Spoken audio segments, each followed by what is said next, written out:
Nope.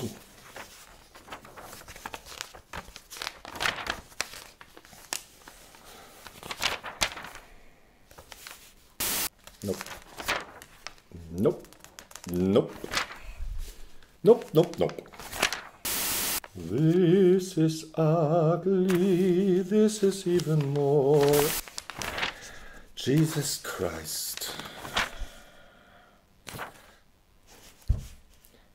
Have you ever wondered how much Xanax these models have to take to still smile wearing this crap?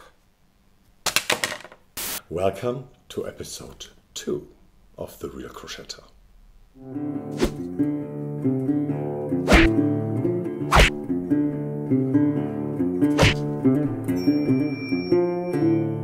Welcome to The Real Crochetter. This is episode 2. If you haven't watched the episode 1, the intro of this channel, where I talk about what you are going to see here, then you can just click here and watch this episode later on after you watch this, because believe me, you want to. Okay, now today we are talking about what you have to think about when you are going to start a new project. This is for beginners, this is for professionals, this is for people who think they are professionals. And I'm not talking about myself. Let's start with chapter 1. Okay guys, the first thing I want to talk about is where you get your inspiration from. And I made up a little word, I call it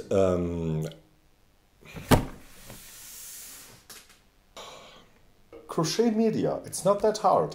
Crochet media. Okay, chapter 1. Let's get started. Please leave a comment down below so that I know where you get your inspiration from. Of course, you can watch YouTube videos, tutorials, you can watch magazines, you can watch fashion magazines, you can go on Instagram or on Pinterest. And all that together, I will call from now on crochet media, because it's too stupid to say all these things separately.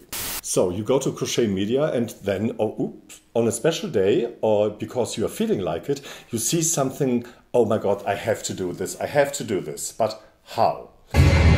Usually, what are you doing when you're looking for inspiration for a new project? I call it project because sometimes, believe me, it can be a project. So I go to Instagram, I go to YouTube, I go through magazines, I look what is the lady wearing on the street or the young girl, and maybe I see a nice top or I see a great summer scarf or something like that. And I think, okay, how can I make this special? How can I make this different? Why should I crochet something that you can already buy? Right? Doesn't make sense. It's cheaper in the store, you can buy it there, but it's not handmade with love. It's not handmade with love. Go out there, go to the yarn store, this is what I'm doing, and then get inspiration. I'm standing in front of this tall wall of beautiful yarns, and we don't buy. And this is a very, very, very important rule on this channel. We don't buy 100% polyester bullshit just because it's cheap. We don't do that because it's sweaty under there. It's not good to work with. It is itchy sometimes. Even when you are touching the yarn in the store, believe me, after you washed it 2-3 times, it's starting to itch. Please, never, never, ever speak to me here on the camera or in the comments about polyester, because we don't use that. Okay, other thing is a mix, a polyester mix, so that the yarn is stable and that we have not the problem that you have with 100% cotton. 100% cotton can be very heavy. It's a very weighted, heavy yarn, and polyester is very light, and so a good mix between these two, you can insert arrows here to find the right middle, is a good idea for the beginning. And you can also wash it in the washing machine. You don't have to every time wash it by hand and then wait 3 days until it's dry.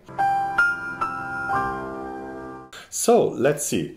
I'm standing in the front of the beautiful yarns. Polyester is out there somewhere, and if you find polyester, just take it and throw it away. You know, the yarn don't need it. And then you're standing there and you're watching it, and then you see color. I see color.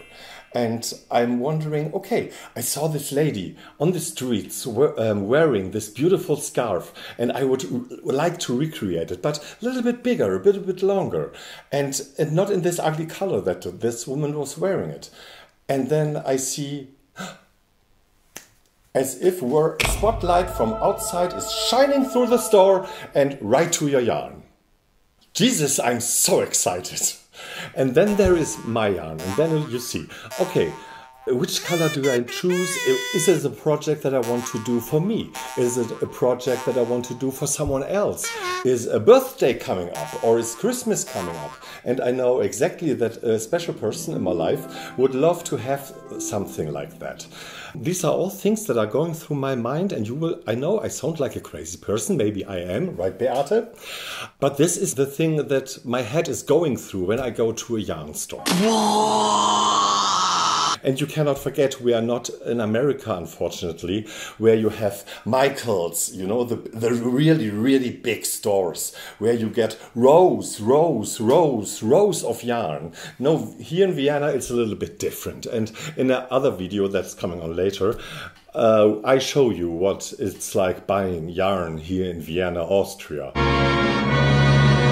It's a great tradition to still buy your yarn, but the shops are so small, they are so packed, usually no daylight inside, because the yarn is up through the windows until up to the roof, and they have big boxes of yarn in the back, and they have big boxes of yarn in the cellar they are getting for you, and it's really and we don't order yarn.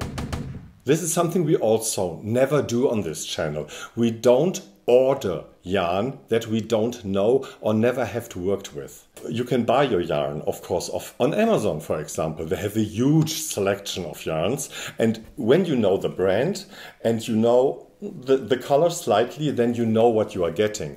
Please never buy yarn on Amazon that you never have bought before, because it's never turning out the way that you would love it. You are opening the package and you are disappointed as f***.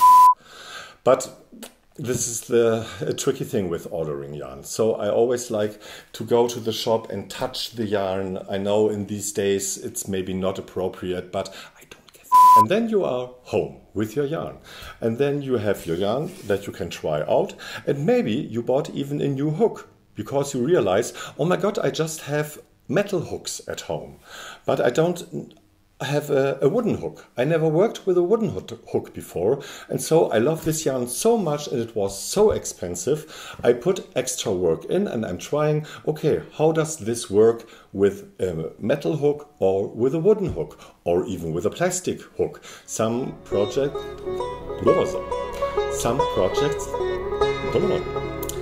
projects that I'm doing, I do with different hooks. There are amigurumis. I have a special needle for amigurumis that I show you as soon as we start with amigurumis. I just work with this hook, with this special hook, because I have my amigurumi yarn that I use, and this hook is working best for me. Doesn't mean that it works good for you. It's your choice. You have to try, and this is really a thing. Please never forget to try. Crochet this stupid little pattern that they have written on their labels. You know what I mean. With chain 10 and then 10 centimeters up, or 10 rows, and measure out. And measure out if you're someone who's really crocheting more tight, or if you're someone who's crocheting more loosely. Both is totally fine, acceptable and fair. It's personal preference. This is the other important word. Personal preferences. I hate it when I go on YouTube channels, crochet channels, and they are talking about, you have to do it this way. This is the only way that you can make it. This is so wrong. Everyone has their own personal preferences. You see someone crochet with a metal hook, you don't have to use, of course, a metal hook. It's your choice. Believe me, you are watching the video, they are not watching you, what you are doing. And the television will not scream at you when you do something different. Different doesn't mean wrong. Yes, I was a smart ass as a child and I still am. Great. Okay, now we have our little patterns from the different yarns, maybe try it with different hooks and looks what works best for us. And please never, when you have made these little patterns, don't cut the yarn. Why? Write your measurements down on a little piece of paper and write down which hook you used. So if you are making a bigger break later because you are too busy in life or something and you want to start working on your project again and you have forgotten which hook size you used or which hook, or you have forgotten your measurements, you always have this little sticker. Please never forget this little sticker. It really helps.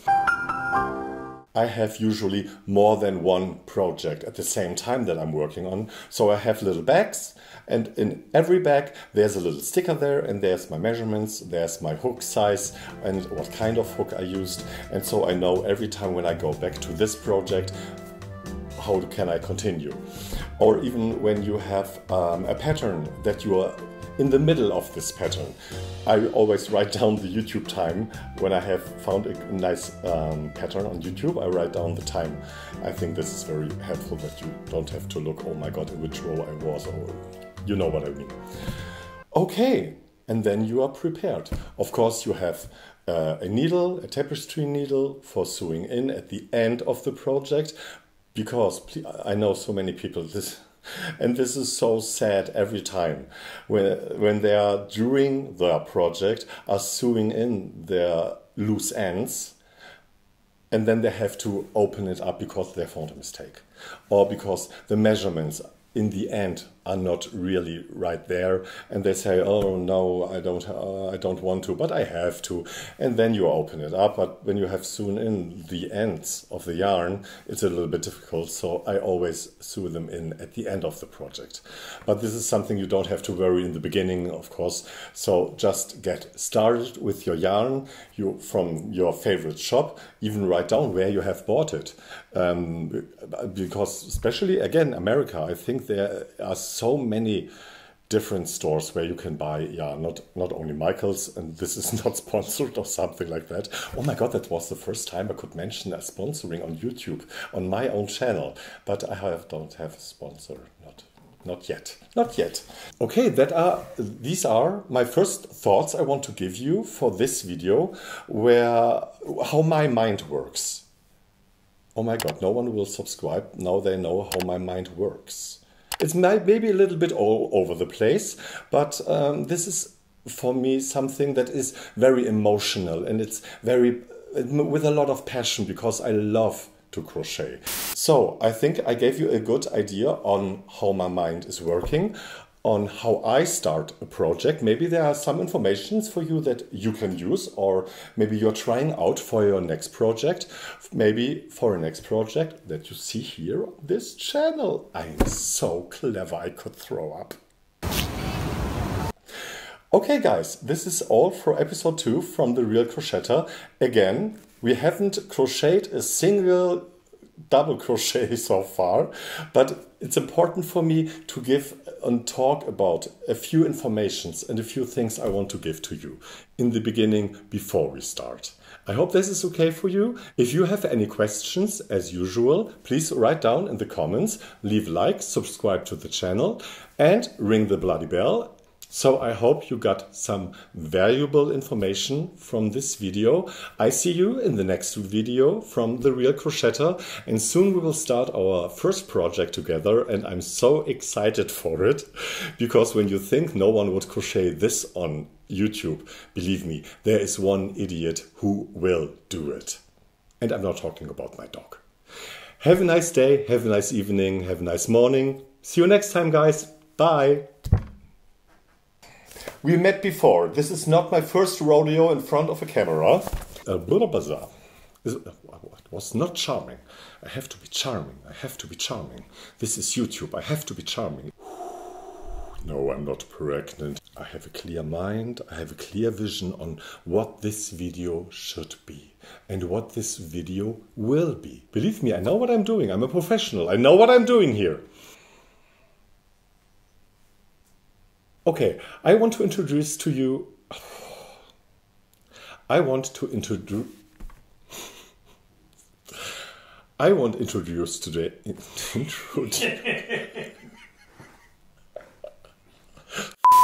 me! Oh God, we will crochet at one point. We will, but we have to talk first. We have to talk, it's important. I have important things to say, because my name is... doesn't matter.